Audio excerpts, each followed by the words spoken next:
हमारे साथ complete circle के मैनेजिंग पार्टनर और सीईओ गुरमीत चड्ढा जुड़े हैं। उनसे समझते हैं कि मार्केट के इस करेक्शन में हमें क्या करना है। Gurmeet, good afternoon. सबसे पहले तो सीएनबीसी आवाज़ के 20 साल के जश्न में शामिल होने के लिए शुक्रिया। आप भी उसका इतना ही हिस्सा हैं। और 20 साल में ऐसे फेजेस बहुत रेयरली आते हैं जिसमें मार्केट इस तरीके से इतना पनिशिंग हो जाए। ऐसा क्या हो रहा है इस मार्केट में जो इतनी पेन इन्वेस्टर्स को झेलनी पड़ रही है? अनुज, बहुत बहुत मुबारक आपकी पूरी टीम को बेमिसाल 20 सालों के लिए। बहुत बहुत सालों से आपसे आपसे चर्चा करता हूँ, आपको सुनता आया हूँ। जब बैंकर हुआ करता था तो मेरे हिसाब से तो बाजार मौका दे रहा है, इसको सेलिब्रेट करना चाहिए। मैं हमेशा बोलता हूँ कि बड़े करेक्शंस को, बड़े फॉल को हमें सेलिब्रेट करना चाहिए, और तभी प्राइसेस अच्छे मिलते हैं। ये अनुज, ज्यादातर करेक्शन जो रहा है टेक्निकल रहा, क्योंकि आप देखिए जब से ट्रम्प प्रेसिडेंट बने हैं, करीबन 1.25% बॉन्ड यील्ड ऊपर गई है। 3.60 से आज 4.80, लगभग 5 के आसपास जाने वाली है। डॉलर इंडेक्स इतना स्ट्रांग हुआ है, हमारी अपनी अर्निंग्स वीक हुई है। और मैं बार बार बोलता हूँ, क्योंकि ये प्रॉब्लम इंटरनल थी, इसलिए बड़ी हो गई। अगर हमारा अर्निंग स्ट्रांग होता तो कहीं ना कहीं अभी एक मार्केट का बेस बन गया होता।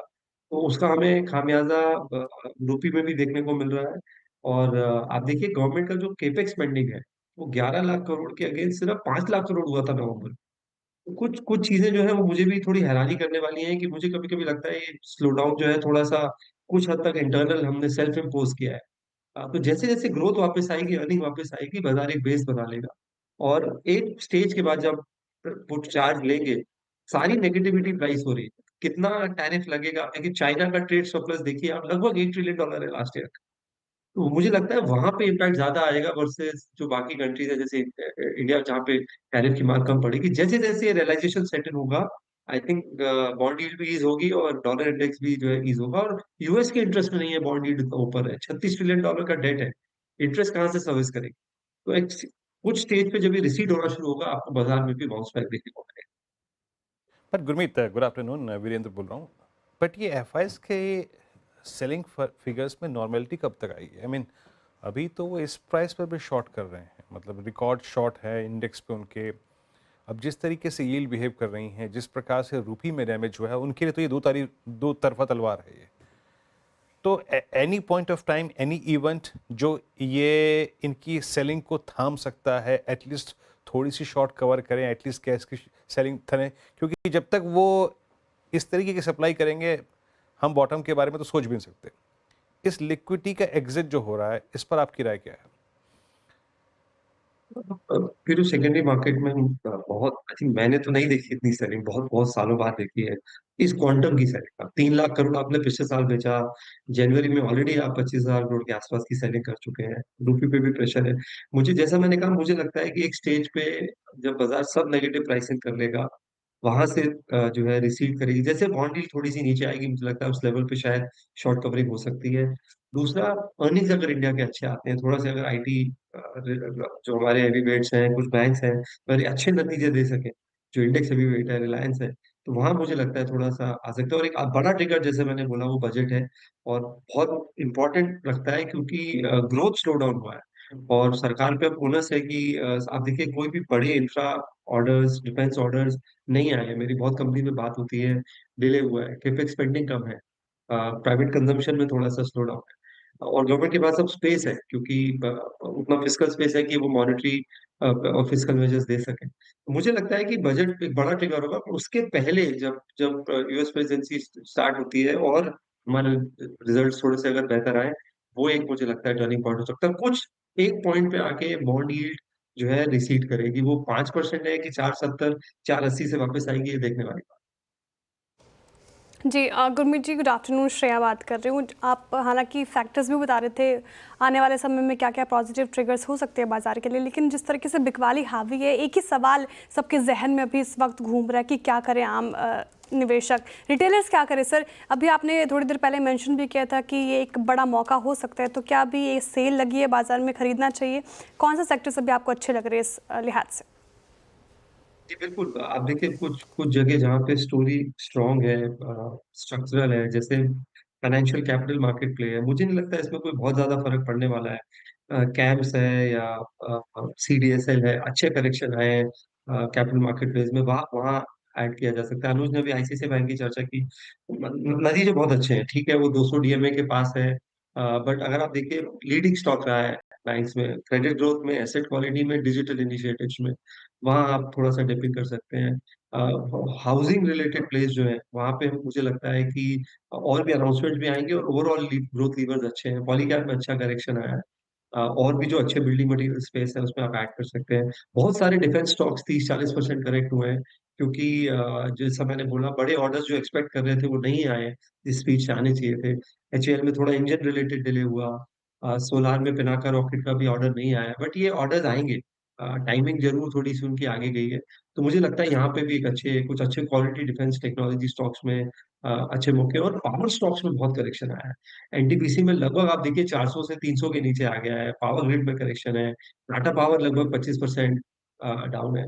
एनर्जी की ना तो डिमांड कम होने वाली है, ना ट्रांसमिशन केपेक्स में कोई वो होने वाला है। तो मुझे लगता है काफी जगह प्राइसेस जो है रैशनलाइज हुए हैं, और आप थोड़ा स्टैगर करके यहाँ से लेके बजट तक आप थोड़ा स्टैगर कर सकते बिल्कुल।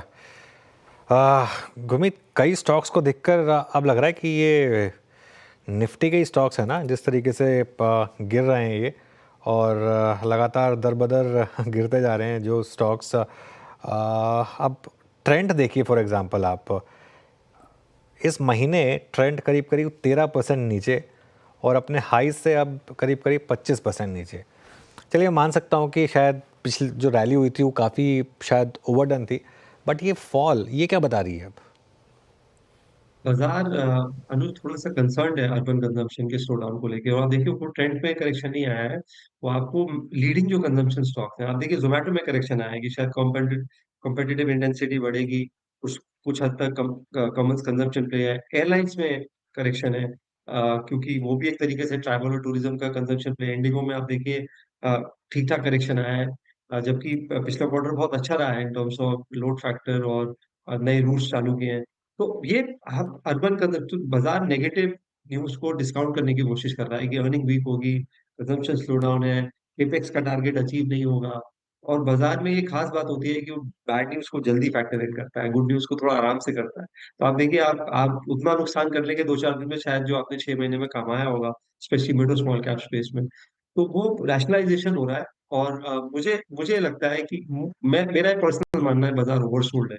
और एक छोटे पॉजिटिव ट्रिगर की देर है, क्योंकि मुझे नहीं लगता कि स्ट्रक्चरली कोई प्रॉब्लम है। हाँ, मैं ये जरूर मानता हूँ, मैं थोड़ा डिसअपॉइंटेड हूँ गवर्नमेंट से in terms of slow down in capex. थोड़ा मैं आरबीआई से डिसअपॉइंटेड हूँ। इंटरेस्ट रेट्स काफी टाइट रखे, लिक्विडिटी काफी टाइट रखी, जरूरत से ज्यादा टाइट रखे हमने। कुछ हद तक ये स्लो डाउन सेल्फ इम्पोज्ड है, तो अगर हम कुछ मेजर्स लेंगे तो ये इजिली रिवर्स हो सकता है। अच्छा गुरमीत, ऑल्दो मेरा प्रश्न जो है वो भी अभी मैं सिर्फ कयास लगा रहा हूँ। आप क्वाइट पॉसिबल कि आप तो नंबर्स पे एक फैसला लेंगे। ये जो Berger paints, Asian paints, and look at the price division astral, हालांकि आपका जो सबसे फेवरेट है इस स्पेस में पॉलीकैब है, मगर मैं एस्ट्रल की ही मेजरमेंट करूँ ना गुरमीत, तो ये स्टॉक हायर लेवल से, मतलब आप समझिए प्राइस डैमेज का क्वांटम देखिए, 2500 रुपये का स्टॉक 1470, आई मीन 1030 रुपये उड़ चुका है। ये प्राइस डैमेज कह क्या रहा है, और ये कंसिडर करने लायक है क्या फॉर सीरियस बाइंग एफर्ट्स? भाई, इसमें भी हम कंस्ट्रक्टिव हैं। हम थोड़ा सा किचन अप्लायंसेस को लेके ज्यादा कंस्ट्रक्टिव हैं, क्योंकि थोड़ा सा उसमें वुमेन कंजम्पशन प्ले भी आ जाता है। हमने स्टोवक्राफ्ट ऐड किया था पोर्टफोलियो में, उसने काफी अच्छा किया है पिछले 1 साल में। और अभी आइकिया ने भी उनको पैनल किया है। वॉलमार्ट में ऑलरेडी पैनल थे कुकिंग वेयर और किचन अप्लायंसेस में। और एक मास एफ्लुएंट प्लेयर है, मार्जिन इंप्रूव हो रहा है, टॉप लाइन बढ़ रही है। और आज की मार्केट में, खराब मार्केट में इतना खराब नहीं किया है जितना बाकी जगह किया है। थोड़ा सा मैं वाटर रिलेटेड प्ले में भी कंस्ट्रक्टिव हूँ। शायद हम थोड़ा सा रूरल कंजम्पशन की तरफ ज्यादा ध्यान दे रहे हैं, जैसे शक्ति पंप से हम अगर हमें करेक्शन मिलता है तो हम उसमें लेंगे। हम वाटर ट्रीटमेंट को लेके भी बुलिश है। एस्ट्रल में मानता हूँ कि प्राइसिंग बहुत बहुत अट्रैक्टिव है, बहुत क्वालिटी कंपनी है, अच्छी फ्रेंचाइज है, वैल्यूएशन सब थोड़े रीजनेबल हो गए हैं। आने वाले समय में इसको भी देख सकते हैं पोर्टफोलियो। गुरमीत जी, रिलायंस पे मेरा सवाल है। एक हालांकि एक डिस्क्लेमर, हमारी पेरेंट कंपनी है, लेकिन आपसे हिदायत चाहूँगी मैं इस पर्टिकुलर काउंटर पे। अपने पीक से ये 23% तक करेक्ट हो चुका है, अभी क्या लग रहा है इसमें क्या करना चाहिए? रिलायंस का एक पैटर्न है, जब भी शेयर ये केपेक्स करता है, डेट बढ़ता है, फ्री कैश फ्लो कम होता है, ये कंसोलिडेट करता है, अंडर परफॉर्म करता है। हालांकि इस बाजार में स्पेशली लास्ट हफ्ते 10 दिन में आप दिखे थोड़ा सा 1250 के आसपास स्टेबल रहा है। मुझे लगता है 3 ट्रिगर है। पहला ट्रिगर जियो का आईपीओ है, जो कि इस साल उम्मीद है कि आना चाहिए। भारती का वैल्यूएशन $110 बिलियन है, तो जियो का 125, 130, $140 बिलियन का वैल्यूएशन आ सकता है, जो पूरे ग्रुप को रिलेट कर सकता है।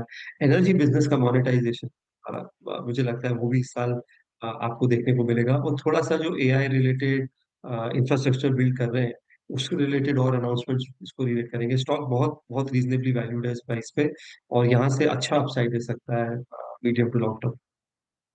हम्म। अरे गुरमीत जी, बहुत लोग कह रहे हैं कि आज आपके चेहरे पर वो स्माइल और वो खुशी नहीं है क्या? मतलब क्या बहुत ज़्यादा पोर्टफोलियो में पेन है क्या क्लाइंट्स के? नहीं नहीं नहीं अनुज, यहाँ ठंड बहुत है एक्चुअली। ऐसा ऐसा कुछ भी नहीं है। हमने आज काफी बाइंग करी है। इनफैक्ट एक बहुत अच्छी चीज जो मैंने बाजार में पहले भी आपसे चर्चा करी है कि डिस्कशन बहुत सारे क्लाइंट्स का ये है कि क्या करना है, ये नहीं कि बाजार में हो क्या रहा है। और ये एक बहुत फंडामेंटल शिफ्ट आया है पिछले 3-4 साल में, जब क्लाइंट पूछते हैं कि अभी वेट करना है कि और डालना है। तो एटलीस्ट जो हमारा सर्कल ऑफ इन्फ्लुएंस है, जो हम 3-4 हजार करोड़ क्लाइंट्स मैनेज करते हैं अनुज, हम तो अच्छे फ्लोज आ रहे हैं। हमने अभी कुछ फंड रेज भी किया है, मैंने आपसे चर्चा की थी। हम तो बिजनेस को लेके बहुत कंस्ट्रक्टिव है। हम तो इक्विटी रेज भी कर रहे हैं कंपनी में भी, और क्लाइंट से भी रेज कर रहे हैं इन टर्म्स ऑफ डिप्लॉय। चलिए गुरमीत, बहुत बहुत शुक्रिया। ठंड यहाँ भी है, थोड़ा परेशान मैं भी हूँ। मेरे को भी लगता है कि थोड़ा पैसा होता तो एक दो म्यूचुअल फंड यहाँ पे और खड़ा कर लेता, है ना। मुझे ये परेशानी हो रही है। खैर बहुत बहुत शुक्रिया, इस कार्यक्रम में आप जुड़े और अपने विचार रखे आपने। अनुज, स्ट्रैटेजी पूछूं आपसे या रहने दूं, या फिर बताइए क्या करना है 23,000 शेयर? भी तो स्ट्रैटेजी पे आता हूँ मैं वैसे, लेकिन वो जो आपने गुरमीत से सवाल के बहाने जो कहा, तो थोड़ा अभी टाइम है उसमें अप्रेजल पीरियड में, तो थोड़ा सा मतलब अभी टाइम लगेगा। नहीं, मेरे ख्याल से अनुज, अब एक मैंने तो एक चीज़ करी है फ्रेंकली स्पीकिंग। इंडेक्स का वीकली एसआईपी जो भी मुझसे पूछता है, मैं तो उस पर थोड़ा सा बहुत अच्छी स्ट्रैटेजी है, बहुत अच्छी स्ट्रैटेजी, Weekly बिल्कुल बिल्कुल। वो कॉन्फिडेंस लेकिन उसके लिए चाहिए कि आप उसके बाद उसमें देखिए बने ना। रहें और अपना डिसिप्लिन ना तोड़ें। हाँ 8 महीने देखे नहीं उसे, आप साफ सीधी बात। हाँ हाँ हाँ, गुरमीत कुछ ऐड करना चाह रहे हैं? यूएस में एक कंसेप्ट है अर्ली सैलरी का, कि आप सैलरी के अगेंस्ट जल्दी क्रेडिट ले सकते हैं। जब मार्केट गिरे तो उसको यूज किया जा सकता है। काफी बड़ा स्टार्टअप है वहां पे। हाँ माना कि आज जश्न 20 साल का है, लेकिन इतना बड़ा भी नहीं कि मैं एडवांस सैलरी ले लूँ। एनीवे, बहुत बहुत शुक्रिया गुरमीत, आप इस कार्यक्रम में शामिल हुए, सभी सेक्टर्स पर राय रखी आपने। Anuj, finally your comments on index, क्या राय रखते हैं निफ्टी 50 पे? बिल्कुल। देखिए,